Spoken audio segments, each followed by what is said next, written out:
Hello everyone, అందరూ ఎలా ఉన్నారండి? నేనైతే సూపర్ ఉన్నానండి. మీరు కూడా సూపర్ డూపర్ గా ఉండాలని మనస్ఫూర్తిగా కోరుకుంటున్నాను. మీరు అందరూ ఎలా ఉన్నారో కూడా అయితే కింద కామెంట్ బాక్స్ షేర్ చేసుకోవడం మాత్రం మర్చిపోకండి. ఇవాళ అయితే మీకు మా ఛానల్లో టేస్టీగా హెల్దీగా అయితే ఐరన్ ఎక్కువగా ఉండే పాలకూర పచ్చడి అయితే చేసి చూపిపోతున్నానండి. పాలకూర పచ్చడి ఒక్కసారి నేను చూపించిన ప్రాసెస్ లో చేసుకున్నట్టయితే ఇంకా వేరే కూర ఏం అవసరం లేదండి. ఒక్క పచ్చడితోనే అన్నం మొత్తం తినేస్తారు, అంత కమ్మగా వచ్చింది. ముందుగా అయితే ఒక బౌల్ తీసేసుకుందాం. దాంట్లో పెద్ద నిమ్మకాయ సైజ్ అంత చింతపండు అయితే వాటర్ లో వేసుకొని నానబెట్టుకోవాలండి. నానబెట్టుకోవడం వల్ల ఏంటంటే చింతపండు అనేది మనం మిగతా పదార్థాలు వేపుకునేటప్పుడు బాగా నానిపోయి మనం మిక్సీ వేసేటప్పుడు ఎక్కడ తొలకగా అనిపించదు. నేనైతే పెద్ద సైజ్ పాలకూర కట్ట అయితే ఒకటి తీసుకున్నానండి. చిన్నవి అయితే ఒక 4-5 తీసుకోండి. పులుపు అనేది పర్ఫెక్ట్ గా సరిపోతుంది. నేను చూపించిన పులుపు ఖచ్చితంగా చింతపండు అనేది వేసుకుంటే నీ పచ్చడికి రుచి అండి. తగ్గించి మాత్రం ఎవరు వేసుకోకండి. ఆకుకూరను అనేది వాష్ చేసుకొని వాటర్ అంతా డ్రైన్ అయిన తర్వాత లాస్ట్ కాడలు ఉన్నాయి కదండి, ఆ కాడల వరకు కట్ చేసేసుకొని సన్నగా తరుముకోండి పాలకూర అనేది. అప్పుడు ఏంటంటే ఈజీగా మగ్గిపోతుంది, ఎక్కడ పచ్చి స్మెల్ అనేది ఉండదు. చూసారు కదా, ఇలా ఫ్రెష్ గా ఉండే పాలకూర తీసుకోవడానికి ట్రై చేయండి. అప్పుడు ఏంటంటే పచ్చడికి బాగుంటుంది ఇంకా రుచి అనేది. ఇప్పుడైతే పాలకూరను అయితే ఒక ప్లేట్లోకి ట్రాన్స్ఫర్ చేసేసుకున్నాను. మీరు ఎంత అయితే పాలకూర తీసుకుంటారో దానికి తగ్గట్టు అయితే మనం కారం వేసుకోవాలండి, అప్పుడే ఈ పచ్చడికి రుచి. నేనైతే ఒక 10 ఎండుమిర్చి అనేది కట్ చేసుకొని అయితే రెడీగా పెట్టేసుకున్నాను.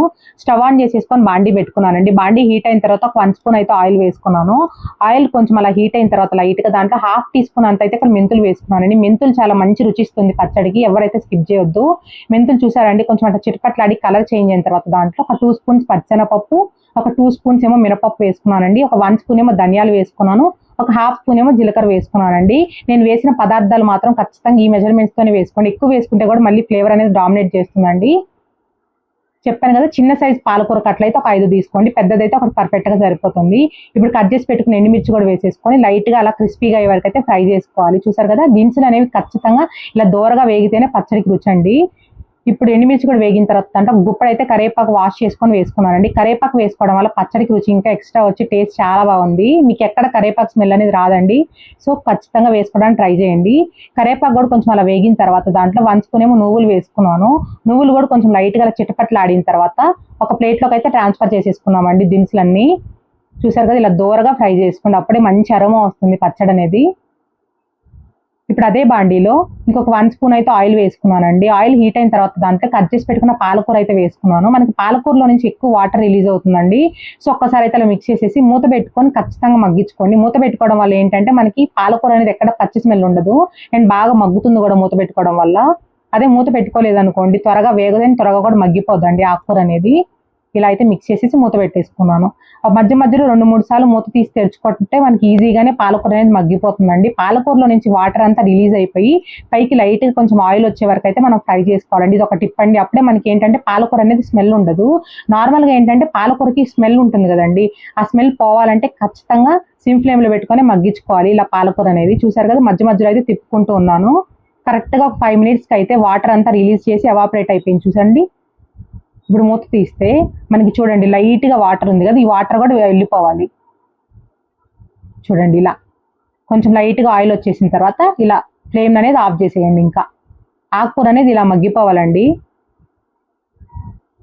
ఇప్పుడు ఆకుకూర కూల్ అయ్యే లోపే మిక్సీ జార్ తీసేసుకున్న దాంట్లో ముందుగా ఫ్రై చేసుకున్న దినుసులు అయితే వేసుకున్నానండి.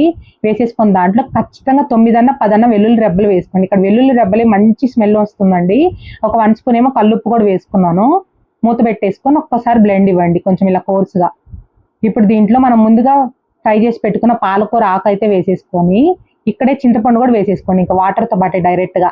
వాటర్ అనేది కొంచెం పడుతుందండి మిక్సీ పట్టేటప్పుడు, చూసుకొని వేసుకోండి. వాటర్ కన్సిస్టెన్సీ అనేది మరి పలచగా ఉంటే అస్సలు బాగుండదు, కొంచెం థిక్ గానే చేసుకోండి పచ్చడి అనేది. మూత పెట్టేసుకొని ఒక్కసారి ఒక్క బ్లెండ్ ఇవ్వండి సరిపోతుంది. ఇలా అయితే కొంచెం కోర్స్గా ఉంటేనే బాగుంటుంది పచ్చడి అనేది. సో ఈ పచ్చడికి ఇప్పుడు తాలింపు పెట్టేసుకుందాం. తాలింపు అనేది చాలా ఇంపార్టెంట్ అండి పచ్చడికి. ఇది ఒక టిప్. స్టవ్ ఆన్ చేసేసుకొని బాండీ పెట్టుకున్నానండి. బాండీ హీట్ అయిన తర్వాత ఒక 2 స్పూన్స్ అయితే ఆయిల్ వేసుకున్నాను. ఆయిల్ హీట్ అయిన తర్వాత దాంట్లో 2 ఎండుమిర్చి వేసుకున్నాను, పచ్చెనపప్పు, మినపప్పు, ఆవాలు, జీలకర్ర అయితే వేసుకున్నానండి. జీలకర్ర కూడా కొంచెం అలా చిటపట్లు ఆడిన తర్వాత దాంట్లో ఒక 4-5 వెల్లుల్లి ఖచ్చితంగా వేసుకోండి. తాలింపులో మంచి అరోమా వస్తుంది పచ్చడికి, మీకు ఎక్కడ పాలకూర అనేది స్మెల్ ఉండదు. ఒక గుప్పెడి కరేపాకు వేసేసుకొని ఒక్కసారి అయితే అలా మిక్స్ చేసేసి మనం ముందుగా మిక్సీ పట్టేసుకున్న పాలకూర పచ్చడి అయితే వేసేసుకొని కొంచెం అయితే ఆ వేడికి మగ్గించండి. అలా మగ్గించుకోవడం వల్ల బాగుంటుంది టేస్ట్ అనేది. అందుకే మీకు టిప్స్ తో పాటు అప్పుడప్పుడు టిప్ అని చెప్తున్నానండి, అప్పుడు మీకు క్లియర్ గా అర్థమవుతుందని చెప్పి. ఇప్పుడైతే ఒక్కసారి అలా మిక్స్ చేస్తూ ఒక 2 మినిట్స్ అన్న ఉంచుకోండి. అప్పుడు మనకి ఏంటంటే బాండీ నుంచి మనకి పచ్చడి అనేది ఇలా తిరిగి వచ్చేస్తుంది. చూడండి ఇక్కడ మీకు క్లియర్ గా చూపిస్తాను. సో ఇలా తిరిగి వచ్చేస్తే మనకి పచ్చడి అనేది పర్ఫెక్ట్ గా రెడీ అయినట్టు అర్థం అండి. ఇప్పుడైతే ఫ్లేమ్ ఆఫ్ చేసేసి మీకు నచ్చినట్టయితే సన్నగా కట్ చేసి పెట్టుకుని కొత్తిమీర వేసేసుకోండి లాస్ట్ లో. చూడండి అలా తిరిగి రావాలి పచ్చడి అనేది. ఇప్పుడైతే సర్వింగ్ బౌల్లోకి తీసేసుకోవడమే అండి. అంతే అండి, టేస్టీ టేస్టీ పాలకూర పచ్చడి అయితే రెడీ అయిపోయింది. టేస్ట్ అయితే చాలా బాగా నచ్చిందండి మా ఇంట్లో వాళ్ళందరికీ, ఫ్రెండ్స్ కూడా షేర్ చేశాను. పాలకూర పచ్చడి చాలా టేస్టీగా ఉందని అయితే నాకు కాంప్లిమెంట్స్ ఇచ్చారండి. చాలా అంటే చాలా బాగా వచ్చింది. రెసిపీ అయితే ఎవరు మిస్ చేయకండి. పిల్లలకి ఎక్కువగా పాలకూర పెట్టడం చాలా మంచిదండి. డైరెక్ట్ గా పెడితే ఎవరు తినరు కదా. సో ఇలాంటి పచ్చడి రెసిపీస్ అప్పుడప్పుడు ట్రై చేస్తూ ఉండండి. మీ ఇంట్లో వాళ్ళకి ఖచ్చితంగా నచ్చుతుందని అనుకుంటున్నాను. నచ్చినట్టయితే ఒక చిన్న లైక్ చేయండి, షేర్ చేయండి అండ్ కామెంట్ చేయండి. అండ్ పక్కన బెల్ ఐకాన్ ని ప్రెస్ చేయండి. అప్పుడు నేను పెట్టే వీడియోస్ అన్ని మీకు నోటిఫికేషన్స్ ద్వారా వస్తాయి. అప్పుడు ఈజీగా చూసేయచ్చు. Thank you so much for watching. Bye bye.